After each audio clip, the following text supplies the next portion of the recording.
the street where you live, girls talk about the social lives. They made a lipstick, plastic, and paint. Such a shame in their eyes.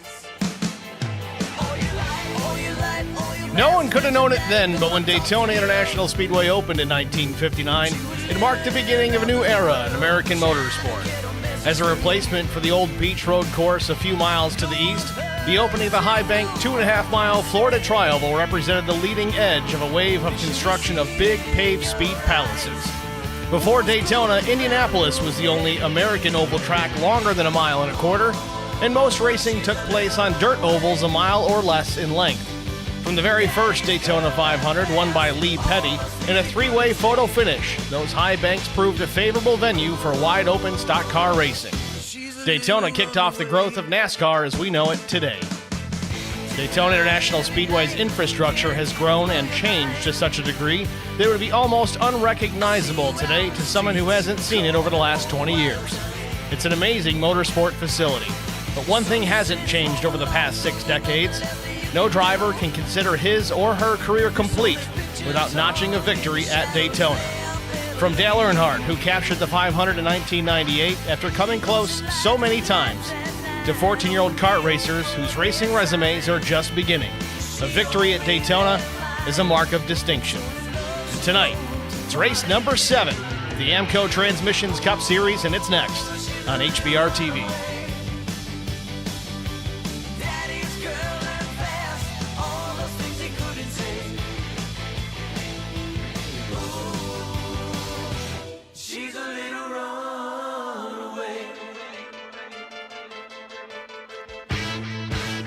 Good evening, everyone. Welcome to the Daytona International Speedway for the LSR Cup Series presented by AAMCO Transmissions. Daytona 75.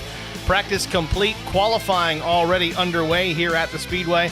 Let's go down trackside and take a look at the race info for this evening. 75 laps, the race distance.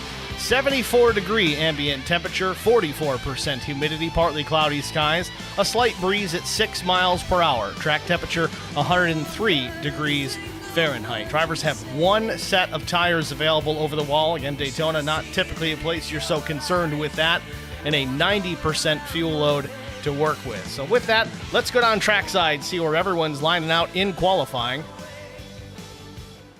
Brian Rose just finishing up his lap. He sits third.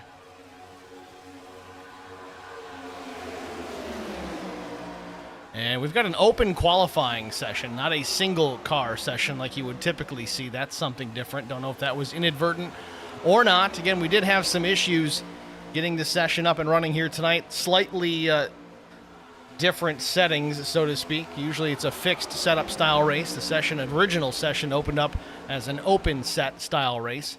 So that certainly changes things. Race admins had to reset, try again. Set up a new session for the drivers to race in tonight.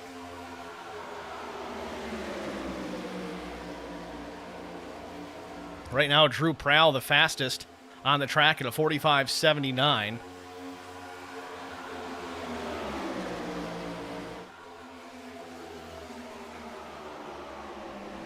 Nathan Lyne, Wesley Jeanette, Matt Crockett, Jason Blaney, the top 5. And just like that, the session ends.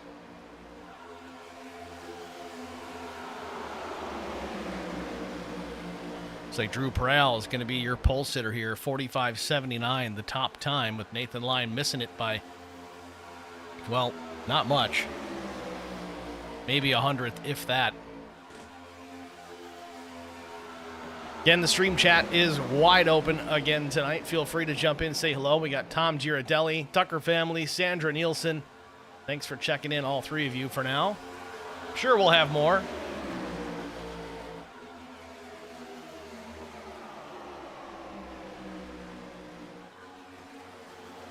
Got 21 watching and only 10 likes. While you got the chance, guys, go ahead and click that like button.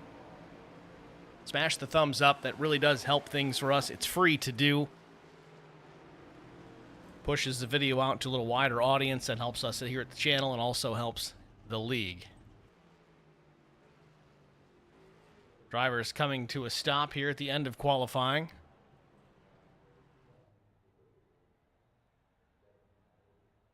With that, we'll take a real short break, and we'll be back after this. I met Marco Scarza when we were doing radiothons for St. Jude Children's Research Hospital. We needed sponsors to help us raise money, and he's always the first one to jump in. I would describe Marcos and his team as upstanding, someone you can trust, and he is just a genuine guy. Marcos has been very generous. He has a genuine concern for people. You need somebody that cares about you. And that's what Marcos is, and that's pretty much what this firm is. The Garza Law Firm. Let us help.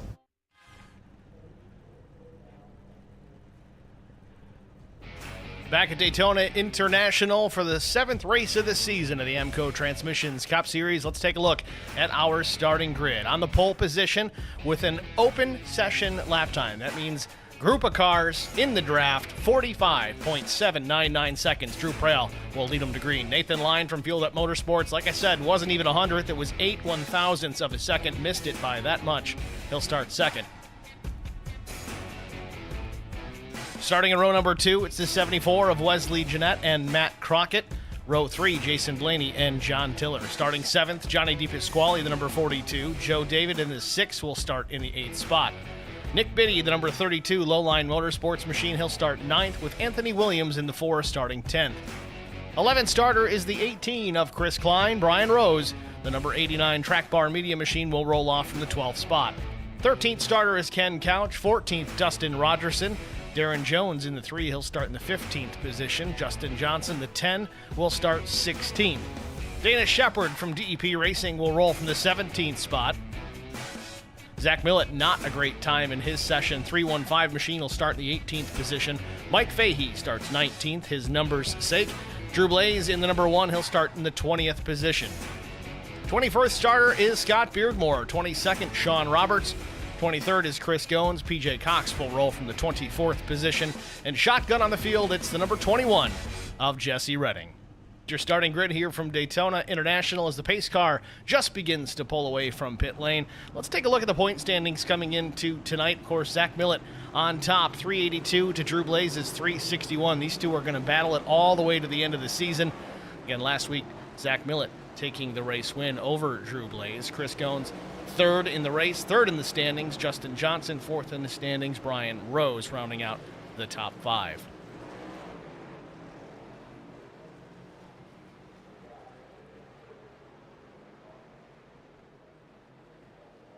So Drew Prale puts the number 80 HBR TV Ford Mustang Dark Horse on the pole position.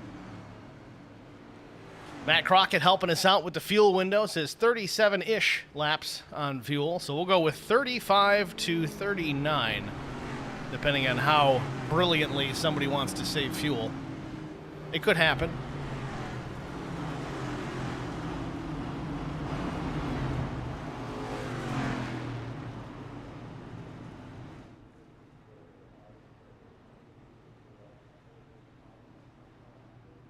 Field work in the back straightaway here, 1 pace lap, so by the time we get back to start-finish, we will be under the green flag.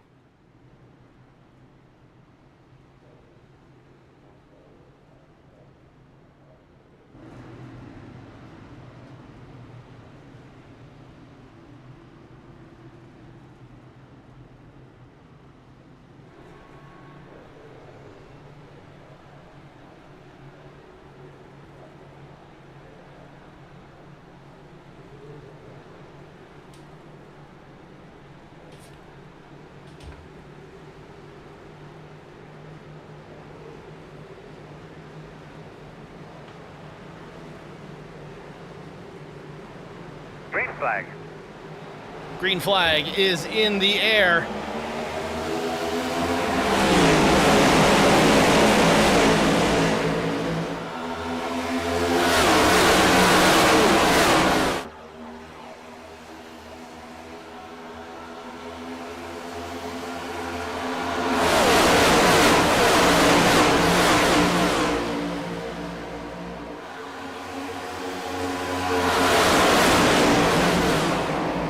Working the back straightaway, Drew Prale in front of the 38 of Nathan Line. Still double file, pretty much front to back. No Nobody to the outside of Prowl for the time being, but that won't last very long. Crockett now on the outside line, the number 15 machine ahead of the 27 of John Tiller. Starting to work his way around, trying to build speed. It does take some time here on these super speedways.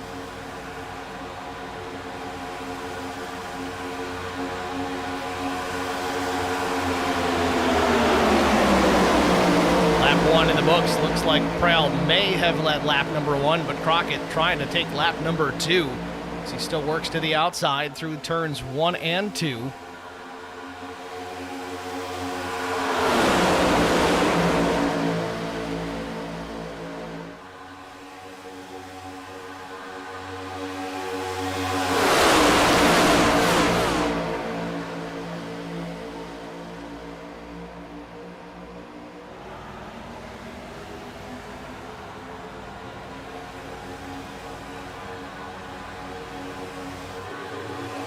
Crockett officially out in front now with John Tiller in tow. Crockett by himself for the time being, but here comes the 4 of Anthony Williams. Williams with some help from Brian Rose. Rose, the number 89, the Track Bar Media Chevrolet Camaro, switching things up this week. Another different paint scheme. Bit of a throwback for Brian Rose.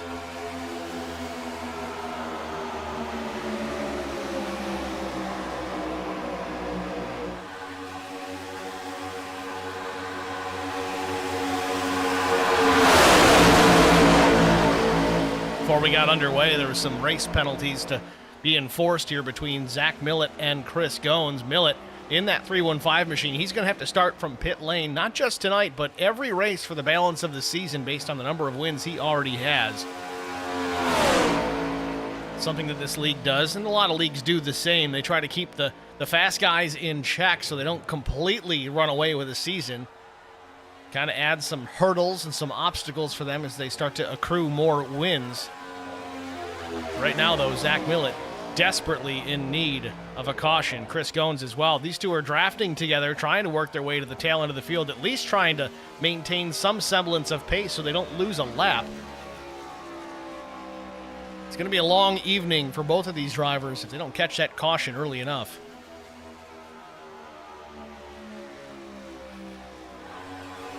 Back out front, Crockett still with the lead over John Tiller. Outside line, Anthony Williams with the 23. He's making a move to the outside. That's Dustin Rogerson, but it looks like he's going to get shuffled out of the draft. He's going to lose a ton of track position. We got a car in the wall.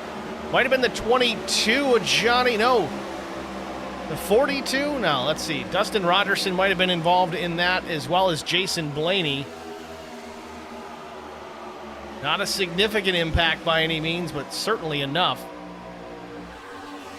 And then take a look, Mike Fahey back in action here at Daytona. Fahey with Ken Satellite and Potable Water hauling LLC on that fresh new Camry. Good to see Fahey back in action.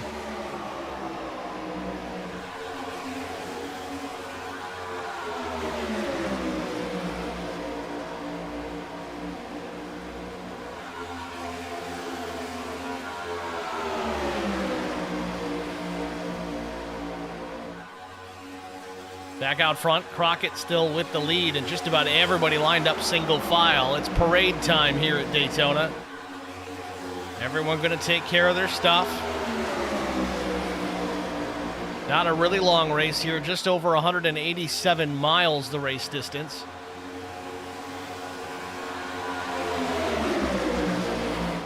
Drivers do need to take care of their equipment. Again, only one set of tires. We talked about that in the open, how it's not super important. One set of tires over the wall, that is. So you start with a set on the race car. So your first pit stop, you're probably going to take that only set that you have. Now, some guys may opt not to, just for the quicker pit stop, but you got to communicate that with the drivers that you're pitting with so you don't get out there fast, get all that track position ahead of everybody else, but now you don't have anybody to draft with. Now, the benefits to taking tires here at Daytona, at least, I know visually they look very similar between here and Talladega, but at Daytona, at least back in the day, and as this track ages, handling does play a bit of a part. It's not significant, and you can certainly get away with not doing the tires at all. But those that opt to bolt them on, it does allow them to be a little more aggressive when they make their moves, whether it's a reaction or an action, going top, going bottom, keeping the car underneath them in those abrupt change of direction. Versus when you got some old tires, you may not even try to make that sort of a move. Tiller all over the back bumper. Matt Crockett here at lap 8, coming to lap 9 as they work out of turn number 4.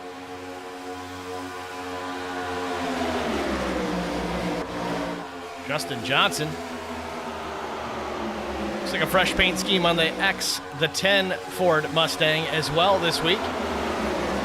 Johnson's up 10 positions already. Started deep in the field, but he's not wasting any time, and he's right to the back bumper is Drew Blaze. These guys work very well together, not just on super speedways, but just about everywhere we go. They work together on strategy. They work together on the racetrack. They help each other out when they can. Potent combination of race drivers here at Daytona, Justin Johnson and Drew Blaze. There it is, Johnson now in the 3rd spot. Just like that. He was up 10 spots when we started talking to him. Now it's 13. Bigger move of those, Drew Blaze. Drew Blaze up 16 positions. He started 20th. There he runs 4th.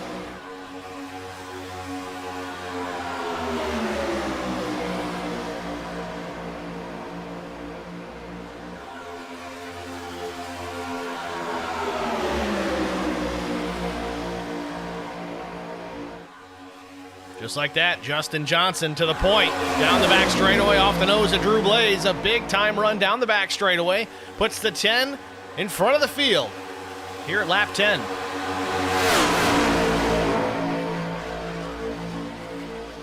Johnson, Blaze, and Fahey, all 3 Lonestar Racing veterans, moving their way towards the front of the field here. It's Johnson, Blaze, and Fahey, your top 3 as they cross the stripe.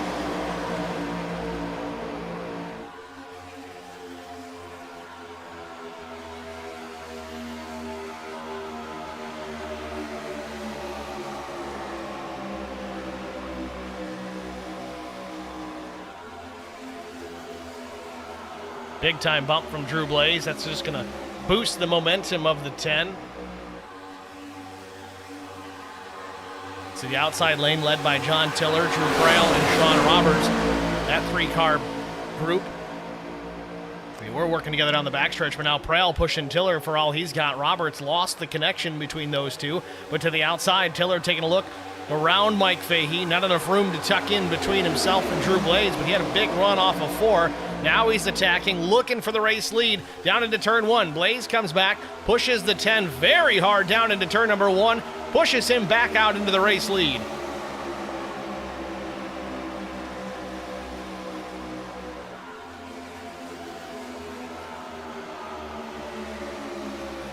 Another big bump from Drew Blaze.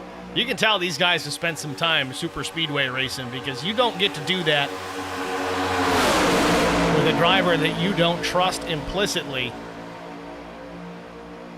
Crossed him up just a bit. Got to be careful. It's still early here at Daytona. Only 12 laps in. I know Drew's trying to keep the 10 out in front. You certainly don't want to be too aggressive and turn them around. These guys are buddies. They're teammates. Make for an awkward conversation post-race.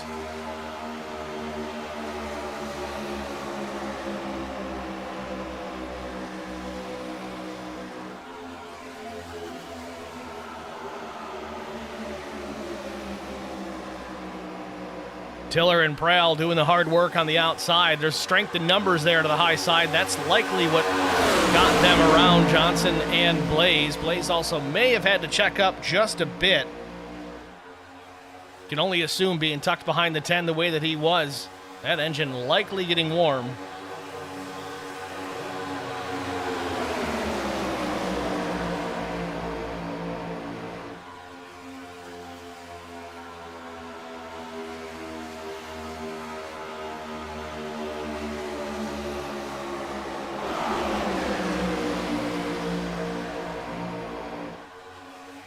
Oh, trouble on the backstretch. Crockett gets into the fence. Everybody scatters.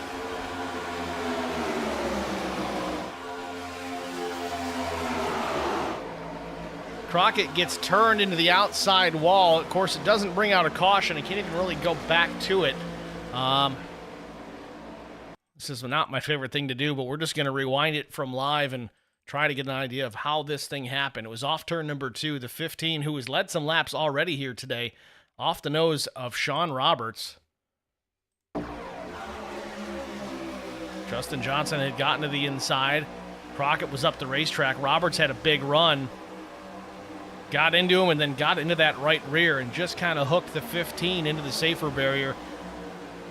Crockett's going to lose the draft here for sure, but how far will he lose it? No, he's going to go right to pit lane. Tough break for the 15. Had an opportunity, but back out front. It's Johnson, Blaze, and Fahey, that trio.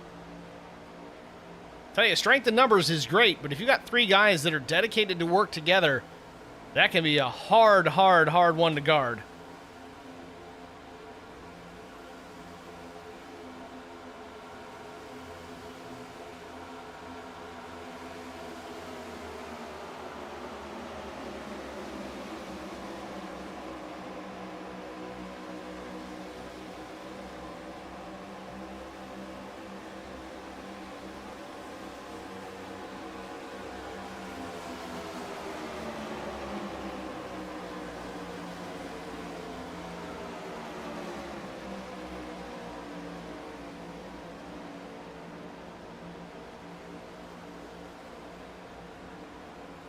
Tell you, it's making me nervous watching Justin Johnson and Drew Blaze here. These guys working very well together, but there has been a handful of occasions already where the one has gotten into the back of Justin Johnson, got that car upset.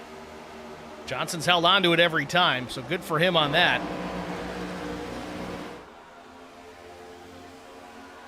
Meanwhile, Johnson still leads. Drew Blaze in the second spot. John Tiller trying to take that second place away, and here comes Brian Rose. Rose following the 27 of Tiller. Rose known for his super speedway skills. He's very quick at these places. Now this is a throwback here. We got a tandem draft through the corners. You can do that here in the Cup Series. That's a big no-no in trucks, and I think even Xfinity. You cannot lock bumpers, but these guys are getting it done. Man, you can just see how different the pace is when you can get tucked up right underneath that guy, burst that bubble, and just push him down the straightaways. 10, 15 car lengths between the top 2 and the rest of the field. I don't know if they can break away and stay out in front of this big group. If they get lined up behind them, they might be able to reel them back in. But the way they're racing from third on back, I don't see it happening. 18 laps in, just about halfway through the fuel run. And just about quarter distance here at Daytona. Tucker family's here, and the Tuckers aren't even racing tonight. We certainly do appreciate that. Jesse Biddy checking in, of course. Dan Parent, Ginger Parent. Really appreciate you guys being here. Back to the action, though, at Daytona. Justin Johnson, Drew Blaze, shocking, out in front. These guys have been racing together at least since I've been broadcasting here on the iRacing Sim, likely much longer. A lot of chemistry between these two. It's like watching infielders in Major League Baseball. They just know what the next guy is going to do. That's kind of how these two are. They can anticipate those movements.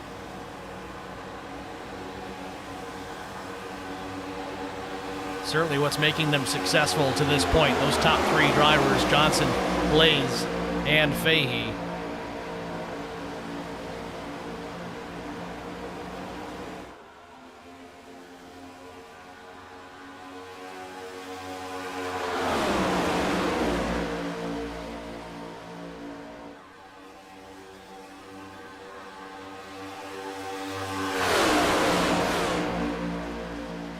Matt Crockett has come back out on the racetrack. He is 2 laps down.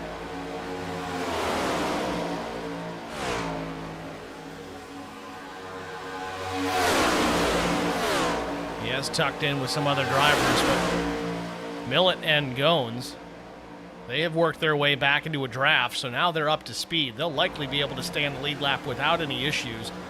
They got the 08 of Ken Couch, Jesse Redding in the mix there as well. Scott Beardmore, I think that's not Scott Beardmore. There's 44, there it is. New paint scheme for the 44, Dana Shepard. Good looking car though. That's a Jimmy Strong paint scheme from a Numb Thumbs Racing event, I believe.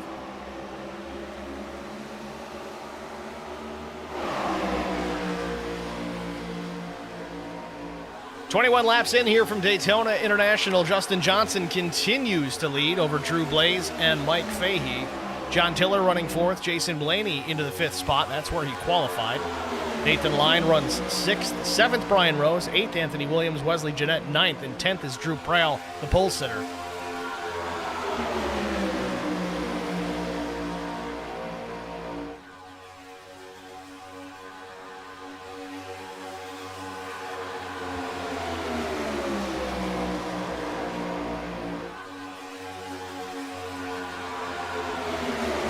Now, just remember this, when this race gets down towards the end, and if these three drivers are your current top three, I think the cooperation is going to go out the window on that last lap. Somebody's going to try and make a move here and try to take that race win.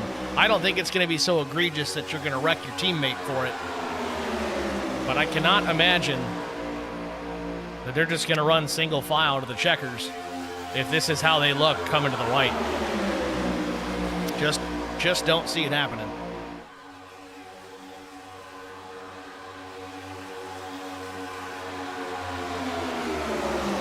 John Tiller is still running in the fourth position. Brian Rose took a peek, but Jason Blaney's going to go to the inside. He's going to lose all kinds of positions. Wesley Jeanette, number 74, to the inside of Brian Rose. Rose already lost the position to Anthony Williams, so Rose now back to 7th.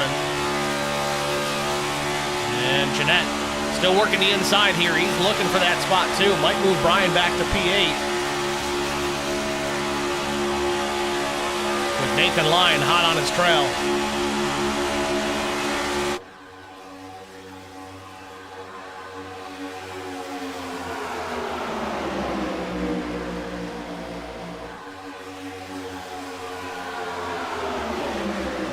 No daylight between the 10 and the 1. Man, I love watching this. These guys are really putting on a show at the front of the field here, but one misstep, one mistake, one miscalculation. Justin Johnson, Drew Blaze, Mike Fahey could be in big trouble, and really so could everybody else behind them. The positive part of this, God forbid if it does happen, everybody does have a faster pair that they can work with, except for maybe Mr. Crockett. Matt Crockett still in the race, though, back in 25th. 2 laps down, but not out of it. Anything could happen. If he gets himself in the right position, maybe he gets back on the lead lap. I know it's a short race at 187.5 miles. I got to give the kid credit, though, for not giving up.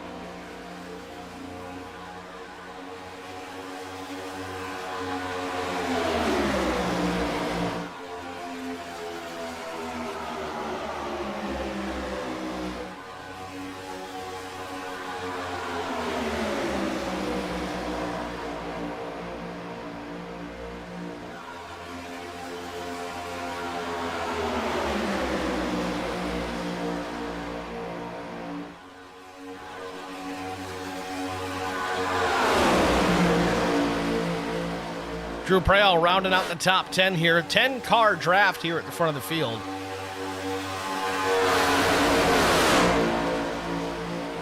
Chris Klein leading the second draft from 11th on back. Klein, Nick Biddy, Joe David, Darren Jones, PJ Cox to 15th, and Dustin Rogerson, Johnny DePasquale, Sean Roberts, Zach Millett, Ken Couch, Jesse Redding. Chris Goins back in the 24th position. Remember, he was working right with Zach Millett for a time. Looks like he may have been caught up in an incident as he has lost a lap.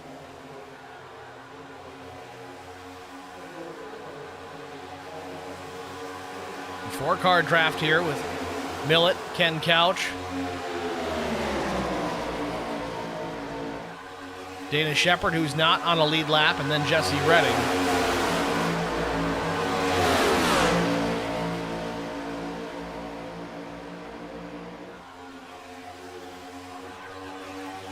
There's Chris Goins. He's going to go down another lap. He's out there by himself with no draft. So I guess if you're looking for any kind of silver lining here, Goins should be able to pick up the tail end of this draft.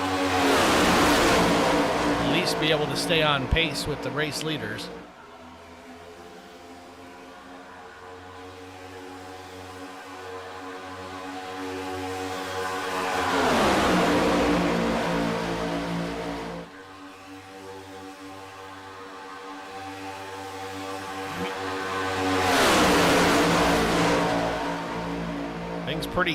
Pretty tame here at the front of the field right now. Again, we're almost used to seeing Drew Blaze tucked in behind Justin Johnson here in the draft. Mike Fahey holding position as well.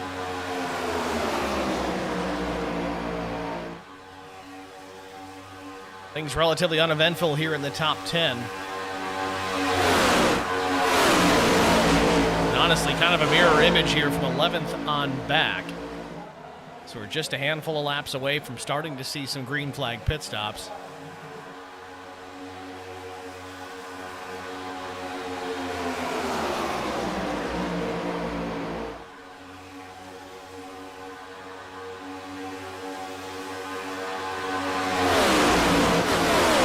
There's Matt Crockett still looking at the 25th position here, not on the lead lap by any means, but again, he's still out there giving it his all, staying involved. Anything could happen. If we get the big one here with, hell, even 20 laps to go, 10 laps to go, Crockett can still pick up some positions. Crockett's going to go high, though. He's going to let those four drivers go on by. Millett, Ken Couch, 44 Dana Shepard, and then Jesse Redding. Crockett's going to tuck in behind the end of this field. Another slow mover here on the high line. I think that's Scott Beardmore.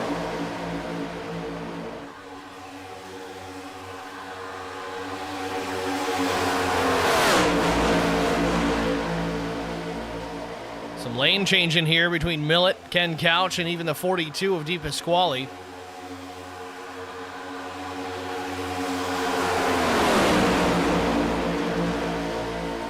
Again, we expect to see some pit stops here in the next, I'd say, 4 or 5 laps.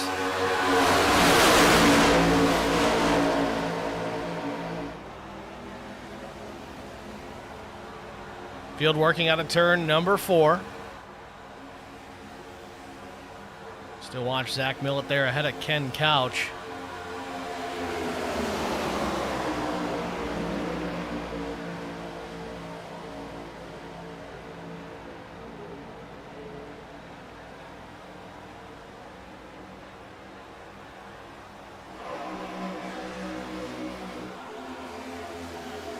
Joe David closing quickly on the back of the 32 of Nick Biddy.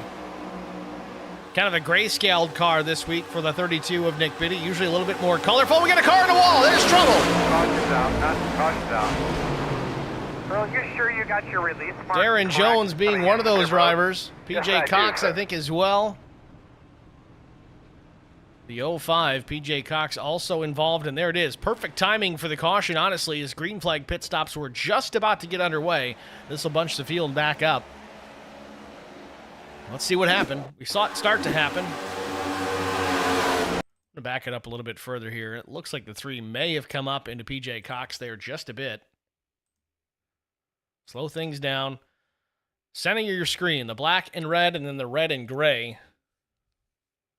The 3 machine of Jones. Looks like he just started to come up a bit, but didn't realize PJ Cox was right there. Turns the 3 up into the fence. PJ Cox has to ride the safer barrier for a brief moment. Jesse Redding comes through, and he gets him in the right door.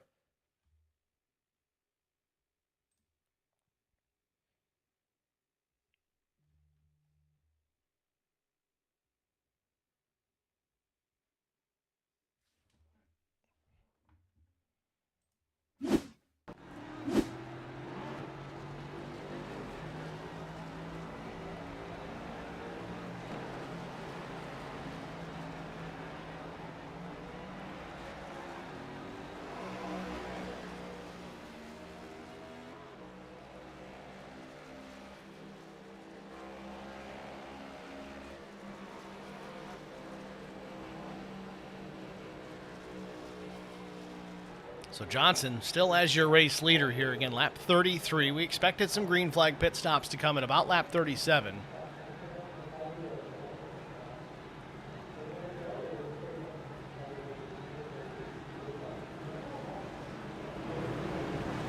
And here comes the field down pit road.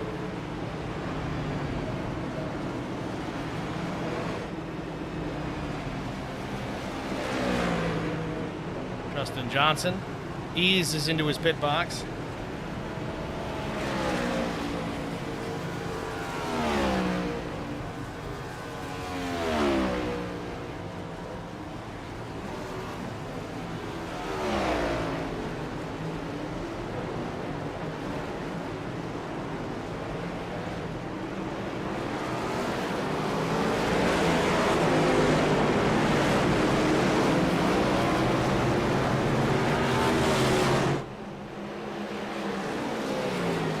Blaze is going to beat Justin Johnson out of the pits just with a faster stop. 14:82 for Blaze and a 15:28 for Justin Johnson. Drew Prale's going to catch into the third position, a 15:22 for Prale. Jason Blaney's fourth. Mike Fahey loses a couple of spots. He's going to restart in the fifth position with a 15:23. Great pit stop for Drew Blaze, getting him out in front of this field. We got Tom Girardelli asking about, can we see pit crews go at it to spice this up? Unfortunately, I don't like this aspect of it, but it doesn't show the pit crews in the replay side of things.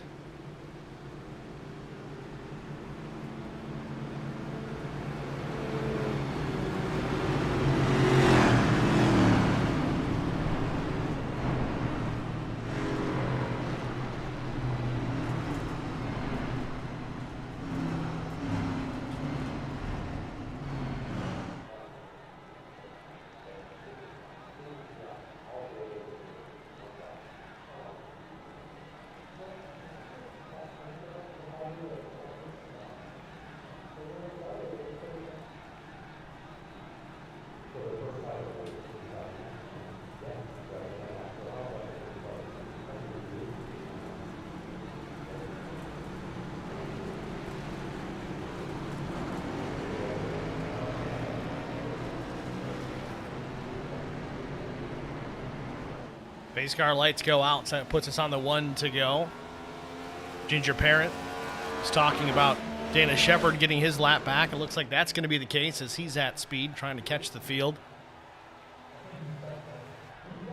Nick Biddy, however, still on pit lane, or back on pit lane for that matter. Looks like he's topping off for fuel. He may try and stretch this. It's going to be close. He's going to have to save a lot of fuel. We're going to get the restart at lap 36.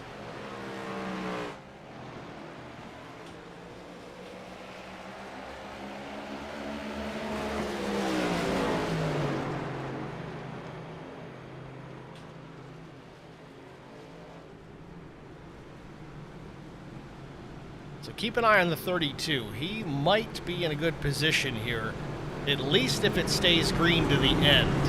We've got, well, he's going to need to save a lot of fuel.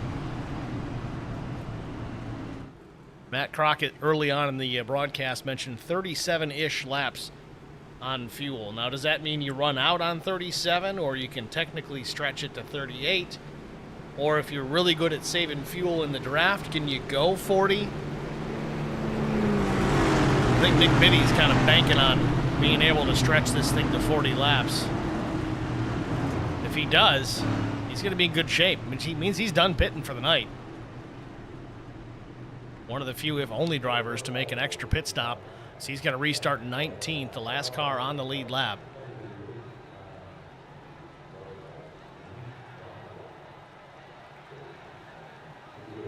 Field working out of turn number 4 in the short chute between 4 and the tri-oval. The pace car is going to go hard left down pit road. Barney the flagman with the green in hand. Green flag. Green flag in the air. We're back racing at Daytona.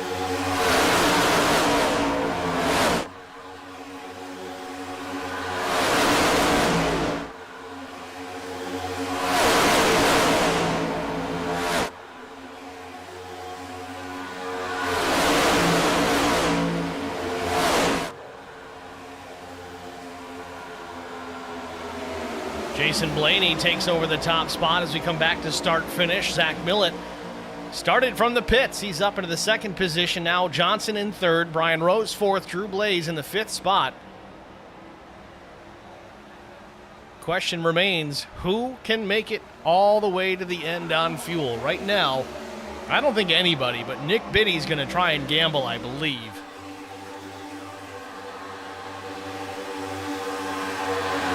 Problem is, Nick Biddy has lost this big draft. There's a lot of drivers kind of scattered throughout here at the back side of that lead pack. Biddy does need to stay tucked in behind somebody, but I think there needs to be a bigger group out ahead of him for this strategy to really pay off. He's really got to get caught up to that bigger group.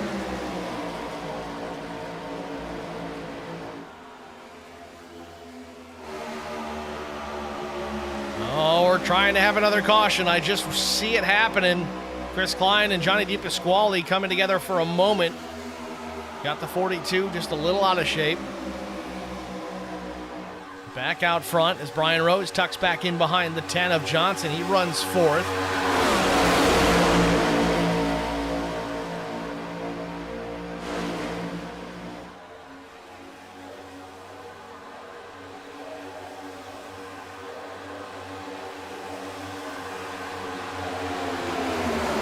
Start finish battle for the race lead. Millett led that lap. Doesn't last for long, no. Justin Johnson now gets to the inside in front of Jason Blaney. Anthony Williams now in behind Zach Millett. About a half car length off the back of the 315. Top six, it's going to be Johnson, Millett, Blaney, Williams, Sean Roberts, Brian Rose.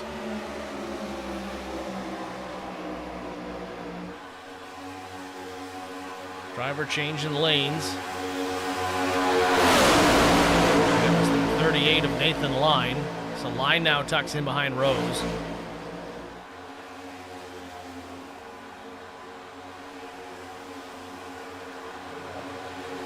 Rose looks a little uncomfortable, a little apprehensive in the number 89 track bar medium machine as he currently runs in the 7th position. He thought about taking a look to the outside of Blaney, but thought better of it. Meanwhile, Zach Millett back out in front with Anthony Williams in tow. Justin Johnson with a big run to the inside of the 4. Big time run down the back straightaway. I don't know if Williams just pulled out of the line. Williams might have wanted to switch things up, gets in front of Sean Roberts. Williams is going to be the leader in the outside lane, but really he's continuing to drop back. This is not paying off for the 4. So out front, it's Millett, Johnson, Blaney, Rose, Line. Johnson pushing Millett with all he's got across start finish.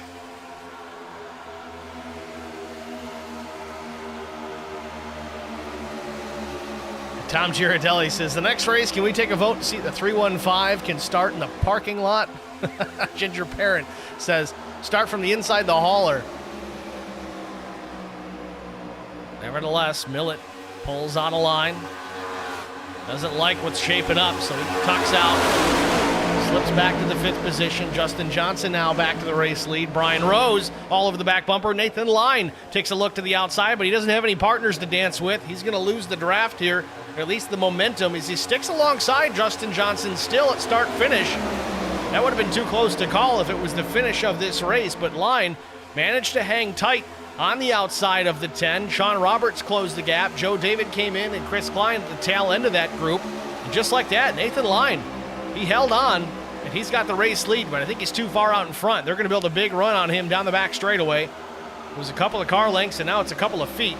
Justin Johnson giving the 38 a big bump down the back straightaway. Jesse Redding, a slow car down low.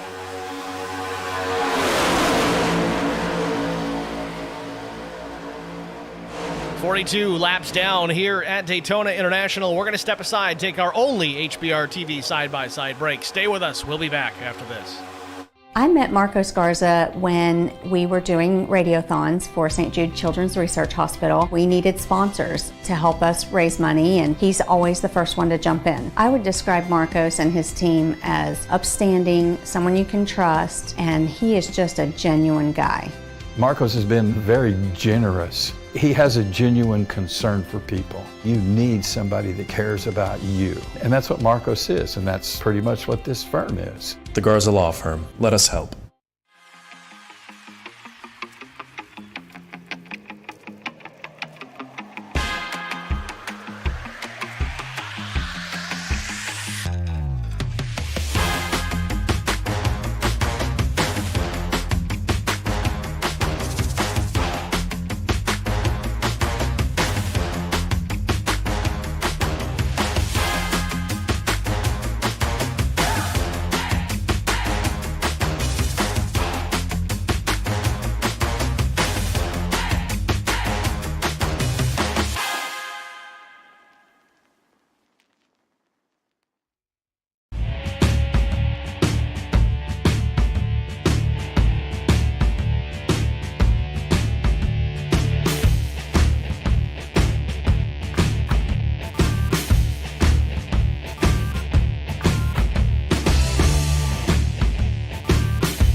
Back at Daytona, Justin Johnson having a good night. Still out in front, but not for long. Chris Klein has a run into turn number 3 off the nose of Brian Rose. Pushes him down into 3 and 4. Justin Johnson gets shuffled up the racetrack. Chris Klein to the point. Klein, your new leader, off turn number 4. Big push from Brian Rose. Gets Klein crossed up just a little bit. Anthony Williams running in the 3rd position. John Roberts 4th, and Justin Johnson back into the 5th spot.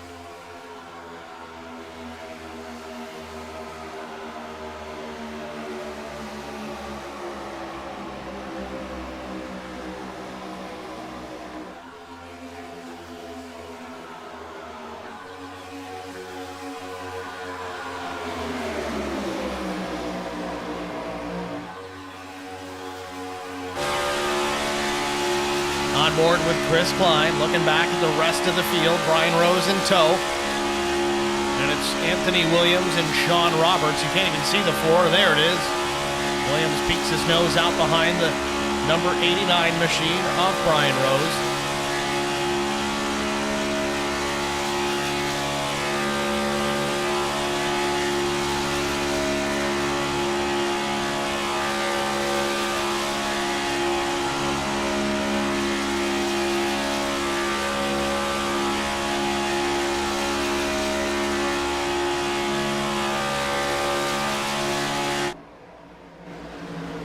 Klein still out in front. Brian Rose, Anthony Williams, Sean Roberts. The battles for the third position. Sean Roberts and Justin Johnson. Zach Millett in behind the 10. Mike Fahey's going to roll up. He may tuck in behind the 315 as well.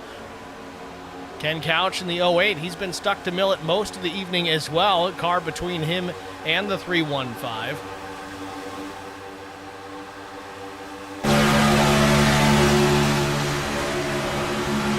Roberts checking up just a bit. Mike Fahey to the outside.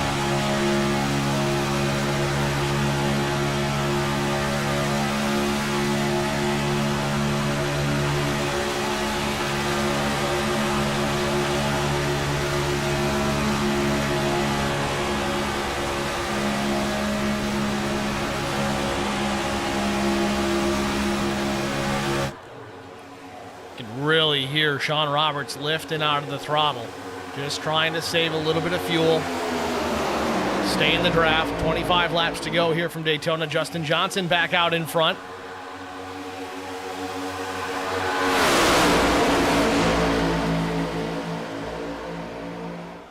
Outside line had the numbers.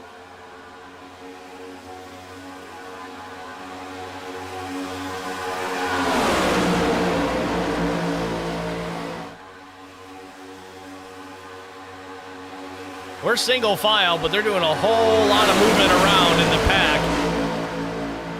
Johnson out in front of Millett. Fahey runs third. Ken Couch, Joe David, the top 5. Chris Klein went from the top of the board to 6th.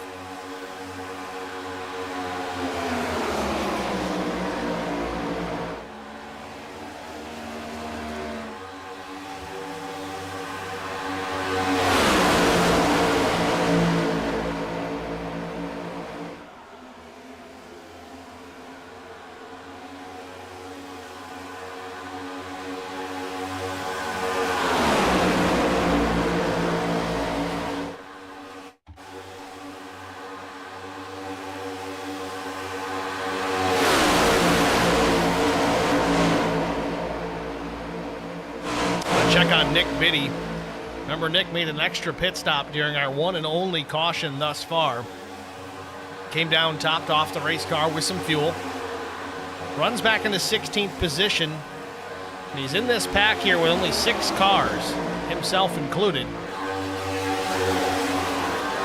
Don't know if he's going to be able to save enough fuel to stretch this all the way to the checkered flag, but all we can do is wait and find out. These guys out in front of the field who did not make an extra pit stop, I think they've already resigned themselves to knowing they're going to have to make another stop unless the caution comes out, to which point, yes, they'll probably take that opportunity then. But then again, caution laps were so close on fuel, you may not need to pit. That yellow may be enough to get these guys all the way to the end without having to worry about it.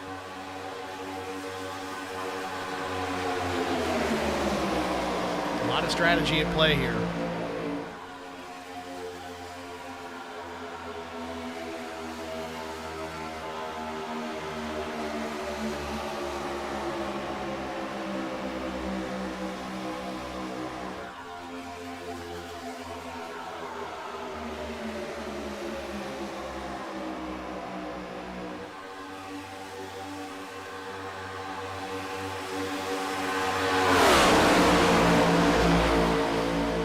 Interestingly enough, no Tuckers tonight. No Joe, no Michael. It's unfortunate. Both of those drivers would really love to have seen them here tonight running. 21 laps remain. Justin Johnson still out in front. But where is Drew Blaze? Drew Blaze has fallen back to the 12th position. Granted, he started 20th, so he's not having a bad night. He's led some laps this evening. Him and Justin Johnson were 1 and 2 for quite some time this evening, but I don't know if Drew might be trying to play some strategy here, very similar to Nick Biddy, but Drew Blaze didn't make that extra pit stop.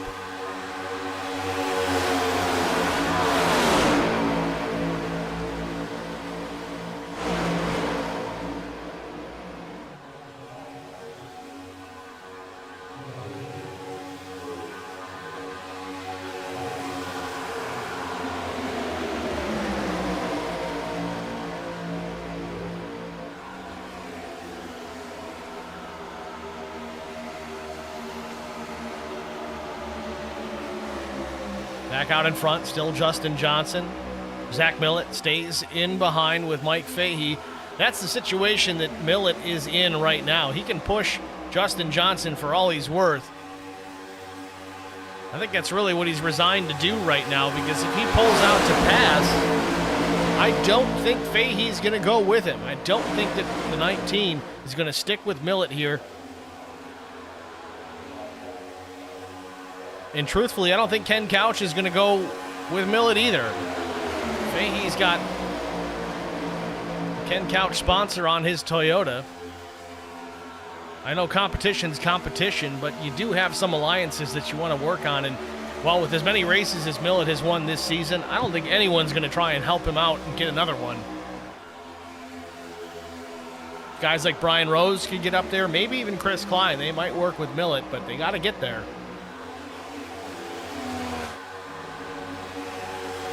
Chris Goins back in the 19th spot. That would have been a likely candidate to help the 315. Same scenario for Jesse Redding. He's back in 25th.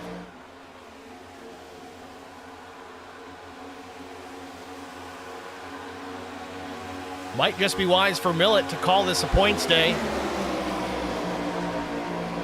If he sits there and he stays content to run second, which, knowing Zach Millett, I don't expect that to be the case. But if he's willing to sit there and run that second position, it would be a great day.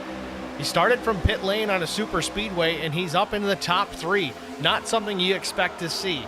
He was lucky enough to get some drafting help, so he didn't go down a lap. Then the caution came out to get everybody caught up and on the same strategy, so to speak. See the 38 and Nathan Line now a lap down, going yet another lap down. 3 wide, trying to get by the lap car. Brian Rose in the meat and the sandwich. He gets clear, but now no help. Brian tucks in behind Chris Klein.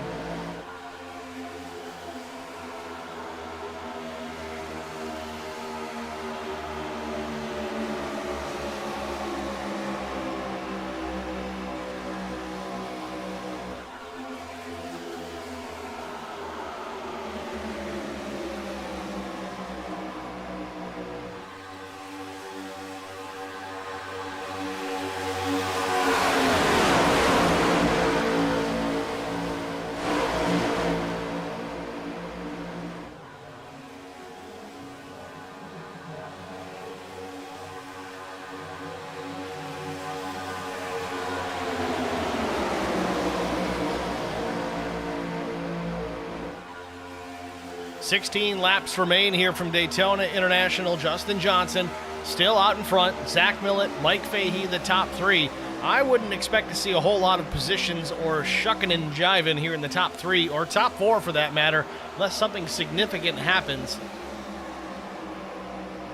I got to imagine that Justin Johnson for certain is going to need to make a pit stop, at least for a splash of fuel before this one's over. He spent a lot of time, and the caution comes out. Scott Beardmore in trouble. Going through the grass, having an issue. Back up on the banking, and that eliminates the fuel concerns for just about everybody.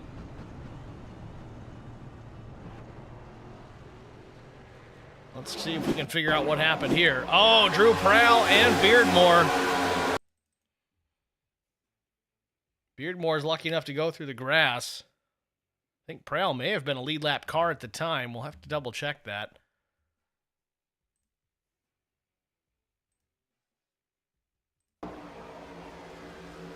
Ill-timed push, and Prowl just caught the back of the 3 machine in a hurry. It broke his momentum. Beardmore wasn't ready for it, and then you see the end result. Prowl turned into the outside wall. It puts us under our second caution of the day, but that takes the fuel concerns right out of the equation.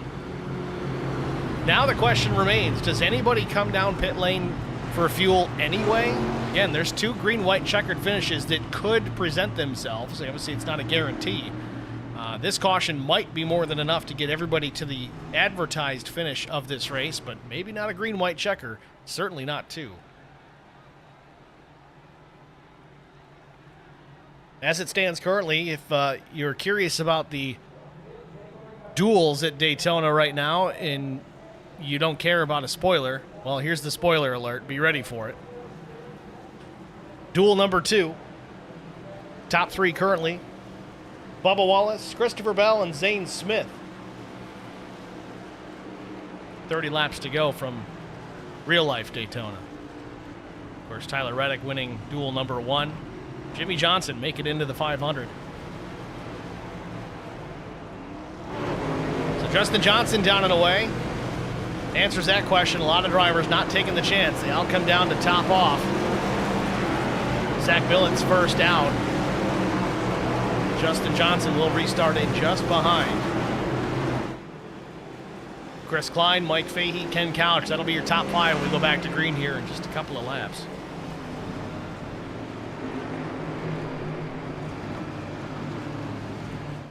Millett really picked up a lot of time in pit lane. A 6.12 second fuel stop versus Justin Johnson, a 6.65. Drew Blaze is going to restart in about the 11th position. His pit stop is a long one, 7.1 seconds. For the amount of fuel that he's saved by being in the draft, I'm kind of surprised that it took as long as it did.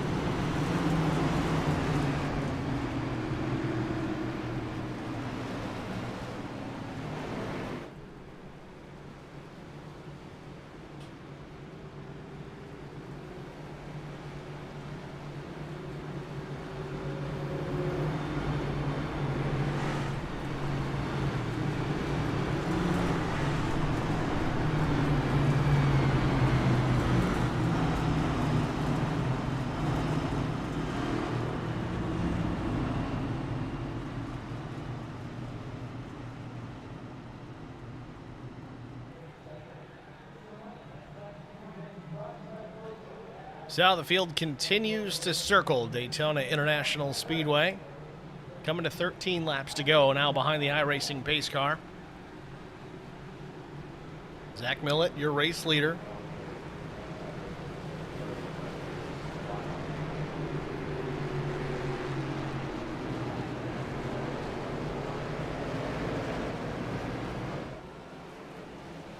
A couple drivers getting their laps back. Looks like Nathan Line and Matt Crockett. I think this will put Crockett back on the lead lap, so he's not out of this.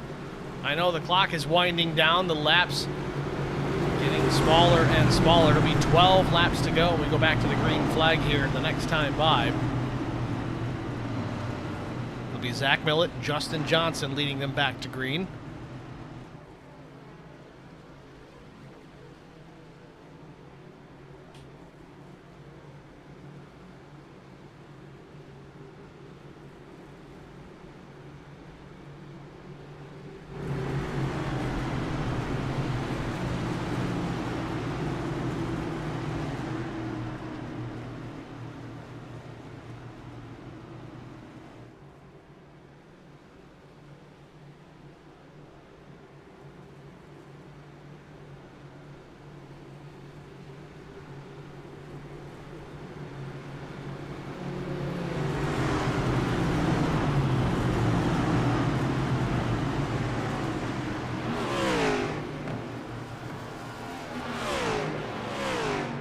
Tension building here at Daytona International Speedway. Zach Millett, Justin Johnson, Chris Klein, Mike Fahey, Ken Couch, your top 5. Joe David, Brian Rose, Sean Roberts, Jason Blaney, and Johnny DePasquale balance of your top 10.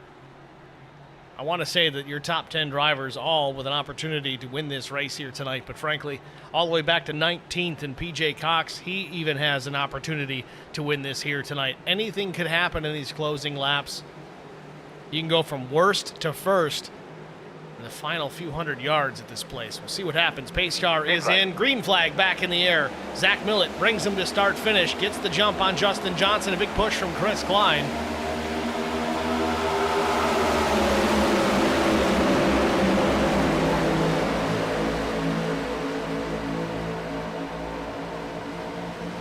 Millett a little too far out in front. That gap's going to close quickly. He's got to decide which lane he wants to block. He's going to stay low for now. Keeps Chris Klein in behind. He might get a big push down the back straightaway. We talked about the 18 possibly being one to help Zach Millett here in the latter stages of this race. Side by side for the race lead. Justin Johnson with help from Mike Fahey. Sean Roberts in behind the 19. Jason Blaney behind the 66. And then here comes Drew Blaze, the 5th car in line on the outside. You get the 3 of those, Johnson, Fahey, and Blaze together. They're going to be a major threat to take this race win. Back to start finish, 11 laps to go. Zach Millett still with the lead. Chris Klein there pushing with all he's got. Ken Couch staying off the back bumper of the 18 just a bit. Things fan out just a bit. Klein looking to the outside, maybe getting some fresh air into the radiator of that Toyota. Off turn number 2, Klein slips up the racetrack a little, takes a look to the outside of Millett, but decides to tuck back in behind. Top 3, Millett, Klein, and Couch. Then it's David and Rose, the top 5. Rose making a look to the outside. No help for the 89. He tucks back in behind the 6.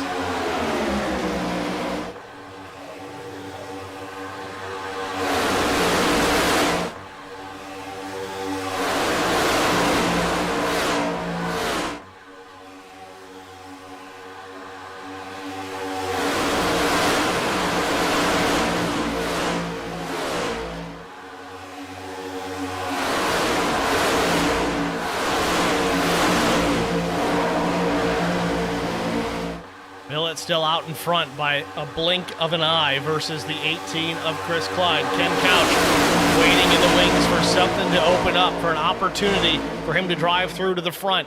In behind him, it's John Tiller and the 10 of Justin Johnson. A car way out of shape off turn 4. It's Jason Blaney, keeps it straight.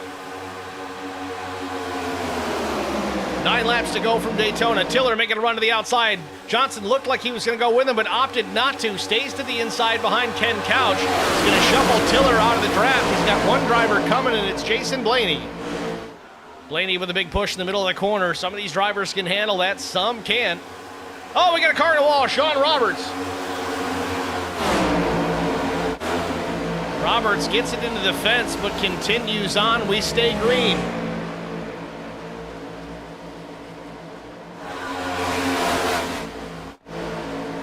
Tiller battling back around the outside. Jason Blaney with that huge push is now going to push the 27 to the lead. Coming to 8 laps to go. Blaney's going to stick with Tiller.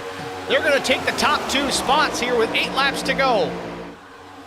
Millett with another run. He moves to the outside. Chris Klein goes with him. We got a big-time battle here for the top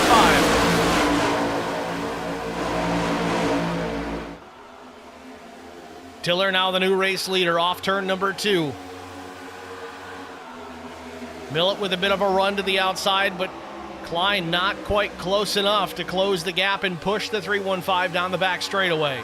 Outside line, though, has more numbers. The bottom is just Tiller and Blaney by their lonesome. There's a couple of drivers that could close the gap. One of them's Nick Biddy, who's trying to work that strategy early on. It didn't pay off, but now he's here. He's got to get it done on raw pace. To the inside, Chris Klein taking a look. Door was slammed by Zach Millett. Got lucky. Klein cut him a break. It could have been a disaster here at the front of the field with less than 7 laps to go. Klein gets into Millett again. Gets the 315 out of shape just a bit. Meanwhile, out in front, Ken Couch, your new race leader off the nose of Drew Blaze, who's up to the 2nd spot. What did I tell you? You get these guys together. Oh, the caution has come out. PJ Cox in the fence late in this race. Trouble for the 05. As if things weren't already ramping up, we're going to have to deal with another restart. See what happened to PJ Cox here. I think this happened up in front of him. I think he just put himself in the wall trying to avoid. Looked like it might have been Chris Gones. Might have triggered this one. We'll take a look at the 41's incident. Oh, that's going to be a tough meeting. Chris Gones was the outside of Drew Prale. Prale tried to fill the gap. Checked up a bit as Gones thought about coming down.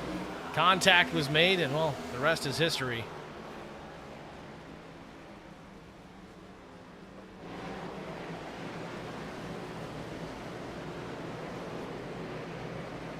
Chris Gones sporting the HBR TV colors here tonight.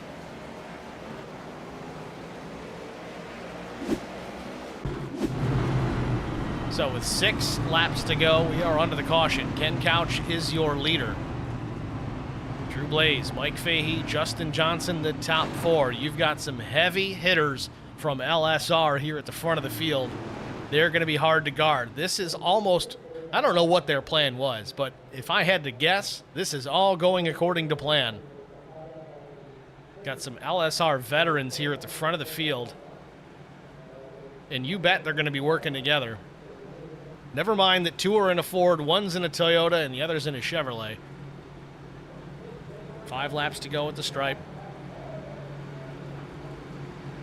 With that, we're going to take a very short break. We're going to be back with a restart after this. Stay with us. I met Marco Scarza when we were doing radiothons for St. Jude Children's Research Hospital. We needed sponsors to help us raise money, and he's always the first one to jump in. I would describe Marcos and his team as upstanding, someone you can trust, and he is just a genuine guy. Marcos has been very generous. He has a genuine concern for people. You need somebody that cares about you. And that's what Marcos is, and that's pretty much what this firm is. The Garza Law Firm. Let us help.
Back at Daytona International. 4 laps to go. Pace car lights are out. So we're going to be 3 laps to go when we get back to the stripe.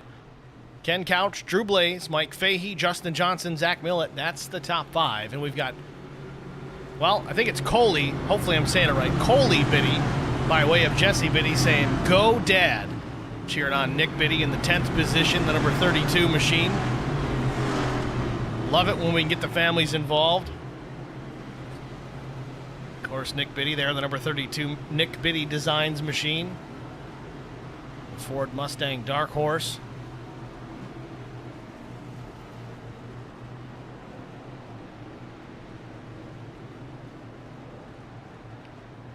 But back out front,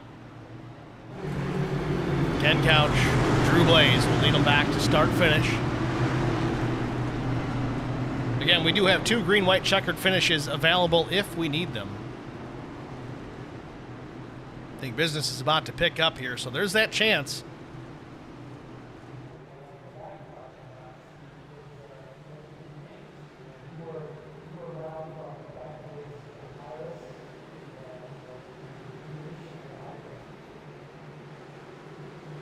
Pace car makes the hard left down pit lane. Green flag. Green flag back in the air. Ken Couch gets a good jump. Almost too good. His Mike Fahey's got a car length and a half. He's going to make up in a hurry. Zach Millett gives the 19 a big push. That's going to help reel him in, but Fahey goes up the racetrack in front of Drew Blaze, and Justin Johnson opens the door for Zach Millett on the bottom. Chris Klein's going to come through and push. The 08 to Couch has lost a ton of momentum. Klein comes through and gives the 315 a push. Fahey had given Couch a push, so we got a drag race down the back straightaway with 2.5 laps to go. Couch stays topside here. I don't know if that's the right move. I know he wants to be with guys that can help him push. But down to the bottom, Zach Millett takes over the top spot once again, but not quite clear. The outside line is organized and together. We'll see if this pays off. We'll see if we even make it to the end of this thing without wrecking the field. Coming to 2 laps to go. Zach Millett, your race leader over Chris Klein and Ken Couch.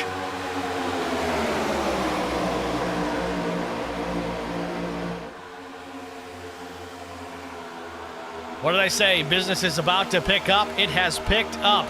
Klein still to the back bumper of the 315. Brian Rose now coming into the frame. He's going to play a factor here. If he can push one of these guys to the race win, he's going to be happy to do it. Big push. Don't push the pusher. Got to be careful there, Brian.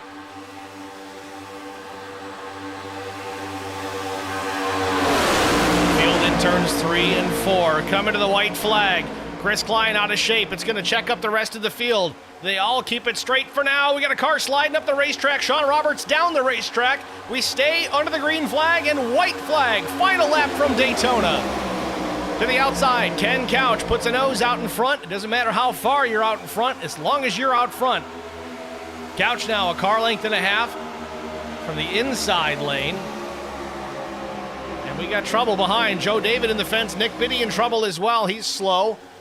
Back out to the race lead, though. Final lap. Pushing the pusher again. Drew Blaze pushing the 19 of Fahey. Ken Couch still out in front. Not enough help on the bottom for Zach Millett. We talked about the LSR drivers. They're going to be pushing and helping each other all the way to the end, and that's what they're doing. Final couple of corners here from Daytona. Ken Couch with the race lead off turn number 4. Fahey might have got the fence. Fahey looking to the inside. Coming to the checkers. Ken Couch wins it. Big time wreck here at start finish, but Ken Couch definitely takes the checkered flag. He is your race winner.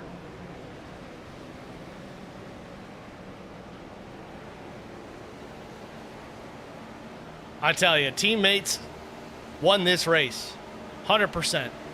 But I'll tell you, they behaved like teammates a lot longer than I expected them to. I figured as soon as that white came out, it was going to be game over. It was really the last few hundred yards. Ken Couch comes away. Drew Blaze gets second. Mike Fahey finishes in the 3rd spot. Millett had the lead on the white flag. He finishes 11th.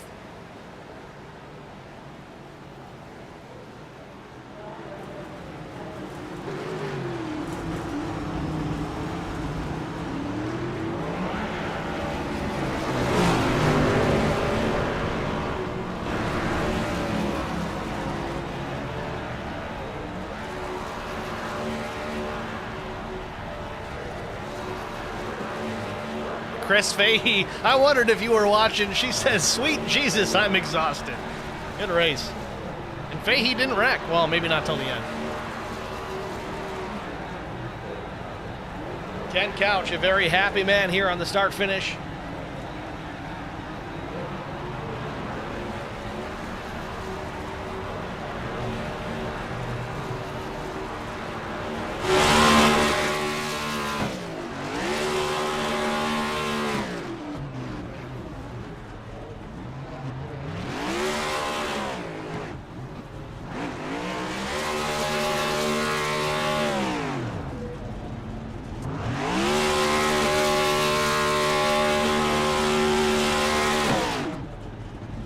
With that, we'll step aside here, get our break out of the way. We'll be back with our top 3 and Ken Couch after this. Stay with us. I met Marco Scarza when we were doing radiothons for St. Jude Children's Research Hospital. We needed sponsors to help us raise money, and he's always the first one to jump in. I would describe Marcos and his team as upstanding, someone you can trust, and he is just a genuine guy. Marcos has been very generous. He has a genuine concern for people. You need somebody that cares about you. And that's what Marcos is, and that's pretty much what this firm is. The Garza Law Firm. Let us help.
Back to Daytona International Speedway. We've got a first-time winner on our hands. Ken Couch takes it to the checkered flag.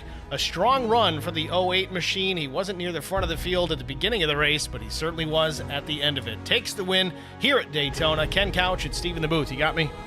I do, Steve. Ken, congratulations, man. An awesome run. Way to keep it together there on that final lap and battle back, get around Zach Millett and others while the chaos ensued in the tri-oval. Walk us through that last lap. What did it look like out the windshield of that 08 machine? Well, I wasn't looking a whole lot in the front. It was pure terror behind me. But that we had three of my teammates behind us. We had the top 4 spot. We were all trying to make a plan to kind of stay together. I told them I'm going to be the best teammate ever, but I haven't won one of these, so don't cut me off and just push me. Right. So, they're great. They're appreciative. I'm appreciative of them. They're happy to see me finally win one of these races. So, all the credit goes to them. I was just steering the car. They were pushing the boat. It was great. Well, at the same token, Ken, you got to hang on to the thing, and those guys can push like the daylights. You have no idea. Well, you have an idea. You just went through it, but I was watching them all night long. Your LSR teammates, they know what they're doing, and they really did push you to a win, but you do need to hang on to that thing. And I made a comment about it late at right at the end of the broadcast that I didn't think they were going to hang as teammates as long as they did. I figured as soon as that white came out, they were going to abandon ship and go for the race win, but they held on. I think really it wasn't until the exit of turn 4 that they really decided, all right, let's go for it. But absolutely. You held on. And Fahey told me, I'm not leaving you. I'm not leaving you. I'll push you. I'll push you. And right there at the end, he was afraid he was going to push me up to the wall coming out of between 3 and 4, and then there was a mess behind. So, all the credit goes to him, and Drew was pushing Mike, and, Mike was pushing me. It was pretty cool stuff, let me tell you. I'm beyond ecstatic, so I'll sure take this one for a while. Well, we're certainly excited for you, Ken. An awesome run. That momentum should carry down into South Florida here next week. We're at Homestead Miami Speedway. Maybe 2 in a row, and you got a shot at winning there too? Well, I don't mind that track. I've won a couple of ARCA races there, which those cars are treacherous, as you probably know. So I know it wears tires out pretty bad. We're going to do our best. I'm sometimes just along for the ride and hope to survive, but this kind of gives me a little boost of confidence. So hopefully we can run up there with those guys. Confidence and momentum can be dangerous for the competition. It was an awesome run here tonight, Ken. Really proud of you. Congratulations. Happy to see you here in Victory Lane. Who do you want to shout out to before we let you go?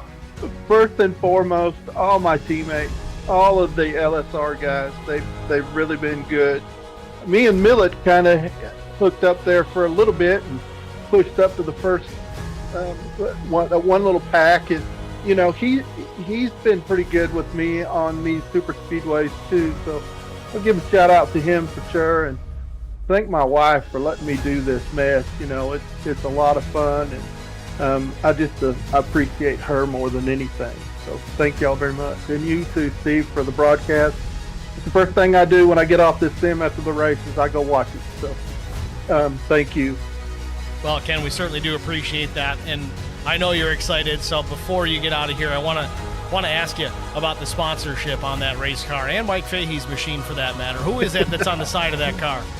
That'd be my company that I've had for 18 years now. It's my old trucking company that has blessed me for a long time. So I want to thank Penn Satellite, Potable Water, LSR Gaming, Drew and Mike Fahey for their wraps.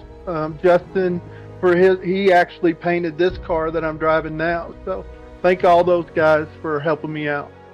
Certainly sharp looking, Ken. Congratulations once again on the victory here at Daytona. Good luck next race in Homestead. Thank you so much, Steve. I appreciate it.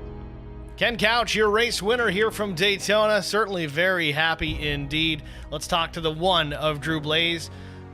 He's a cagey one here, full of strategy ideas. He's in the front, he's in the back, he's in the middle of the pack, and all of a sudden, as it comes down to crunch time, he's always up there in that top 3. But here he is, a second place finish. Drew, it's Steve in the booth. You got us? Yes, sir. Drew, congratulations, man. Teamwork wins. What is it? Assembly line to finish line, and there it is. A second place finish for you, but you got an LSR teammate across the line first. Walk us through the closing laps, the decision-making process. What was the game plan between you and your teammates coming to the finish? Yeah, we were all talking under that last caution there, and just trying to figure things out because we were top 4, 2 on the top, 2 on the bottom. So it's the decision was just let those guys get a good jump out there and see if they can pull up in front of us, and then we'll just push each other to the finish. There, it worked out. There's a little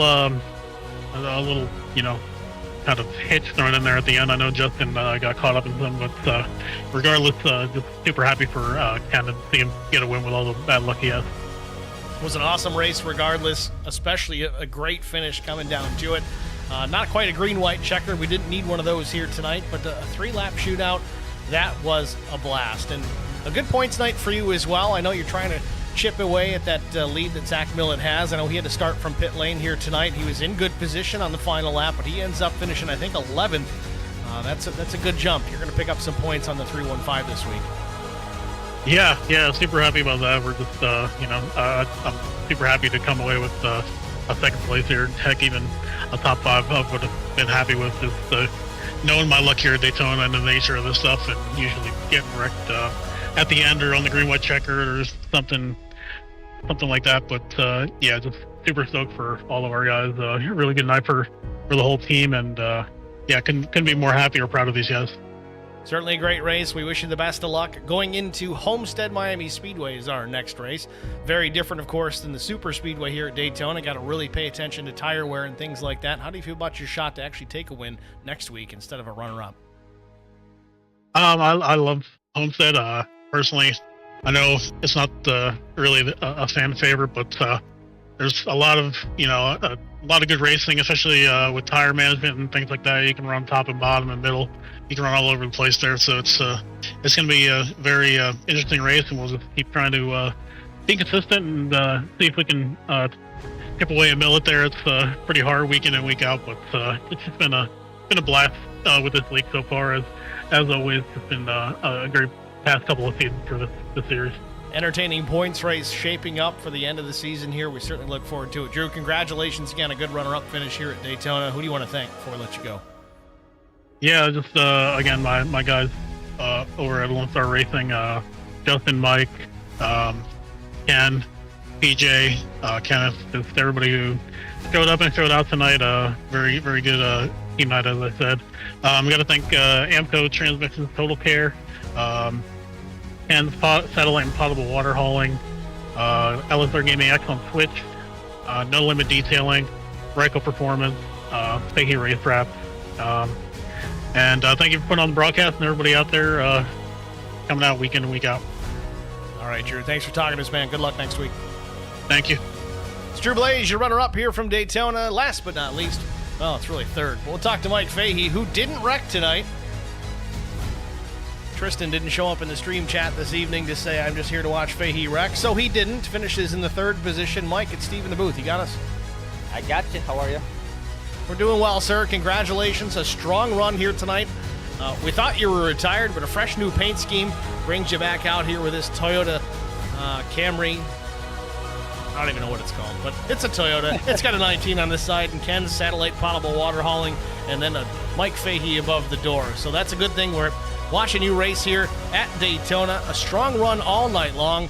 You were in the thick of this thing really from the drop of the green flag all the way to the checkers. Walk us through your evening. Was there a shot you had possibly to make a move here in the last couple of laps for this race win? Yeah, I kind of feel like Bubba Wallace at these super speedways. Seems like it's the only track that I can get up in the top 5 and battle with him. There was probably a shot, but honestly, I would have been more happy with Ken winning it than if I won it. So it's his first win, and I'm super pumped for him. And there's no better guy that would rather push to the finish and push to a win. We're all certainly excited for Ken taking the checkered flag here tonight. That's just it's a good win for everybody, no matter whether you're a competitor or viewer out there. It's always cool to see a guy get his first win in this series. But a third place finish for you, first race back in a while. That's a strong finish. It's almost as good as a win, plus the top 3 for all LSR drivers. That's a plus in itself. Can you continue that trend rolling into Homestead next week? I'm going to try to. Homestead's actually probably going to be my last race of the league. I joined for this, but work has been so freaking busy and dealing with all sorts of military stuff, but I'm going to try. I'm not great at Homestead, but we're going to give it a go for sure. Certainly a tough place. Got to be careful about taking care of tires throughout the whole race, kind of planning things for that strategy at the end of the race. We'll see if that plays out. I know Drew should be good in that aspect, so maybe talk to the teammates again, and maybe if LSR works together, another strong finish for you guys at the end of the race next week. Mike, congratulations once again. Of course, you had some friends and family watching in the stream tonight. Who do you want to thank before we let you go? Yeah, like you said, I got to thank my family first and foremost. You know, mom watching and grandmother watching and brother watching, young nephew Cade watching. Got to thank all the Lonestar Racing teammates, Swift Energy, Ken Satellite, Paddle Water Hauling, obviously, LSR Gaming X on Twitch, Drew Blaze Motorsports, Brandon Minnick Trailers. There's a bunch of names on this team, and they're all a bunch of great guys, and I'm glad they're on the car. Mike, again, congratulations. Awesome to see you with the top 3 here tonight at Daytona. Wish you the best of luck next week. And if we don't talk to you, because you're not going to be racing a bunch, good luck otherwise. Awesome. Thank you. Take care, Mike. You Mike too. Fahey, your third place finisher here from Daytona. That's going to wrap up the interview portion of our broadcast. Let's take a look at our race results, official race results. Ken Couch, your winner. Drew Blaze. Mike Fahey, of course, your top 3. Johnny DePasquale finishes in the 4th position. Jason Blaney comes home in P5. Chris Klein was 6th. Justin Johnson, a strong run here tonight. Might have had the most laps led. We'll have to go back and look at that, but Johnson finishes in the 7th spot. John Tiller comes home in the 8th position. 9th goes to Anthony Williams. 10th place finisher was Drew Prale. Zach Millett led the second to last lap, finishes in the 11th position. Wesley Jeanette was 12th. Brian Rose finished in the 13th spot. Dana Shepard was 14th. Nate Line was 15th. Dustin Rogerson, 16th. 17th went to Nick Biddy. Joe David in the 6th finishes in the 18th position. 19th finisher was PJ Cox. 20th went to the 66 of Sean Roberts. Matt Crockett, got to give him some credit, man. He was out of this one early, but stuck with it, stayed in the race, finishes 21st. Scott Beardmore was 22nd. Darren Jones, 23rd. 24th was Chris Goins. And 25th, Jesse Redding, 3 laps down. Thank you guys all for tuning in to the stream chat tonight. Of course, Chris Fahey says, thanks, Steve. Chris, thanks for tuning in. Didn't know you were here. Kind of hoped you were here, but nevertheless, thank you for being here. Say Trucking Mania. We had Asmodeus. I think that's the name, 171. Ginger Parent, of course. A bunch of you guys jumping in here and chatting it up. We really do appreciate that. If you haven't already done so, like the stream. We had a bunch watching tonight. Almost as many likes, but not 100%. So click that thumbs up. Help push this video out to some wider audiences. That's good for us here at the channel, and it's good for the league. It's a positive all the way around. Also, check out the website, hbrtv1.com. Click the live tab in the afternoon of race day, and it should take you right to today's race. Been really good about trying to get that posted up. End of 2023 wasn't so great. We're trying to do better, so that's a plus. Again, thank you guys all for tuning in every single week. We've got more racing action coming up. Not this weekend. Well, we do, just in real life. It's going to be the Daytona 500, so we're taking the night off on Sunday. We'll be back Monday for the IROC Challenge Series. Tuesday we're off, then Wednesday we go back racing with the Num Thumbs Racing League and their AMCO Transmissions Late Model Stock Tour. And then once again, as we mentioned already, next Thursday, LSR Cup Series, also sponsored by AMCO Transmissions. That'll be at Homestead, Miami Speedway. It's going to do it for me. I'm Steve Singer with HBR TV, congratulating Ken Couch on his first LSR Cup Series win. Thanks for watching, everybody. Have a good night.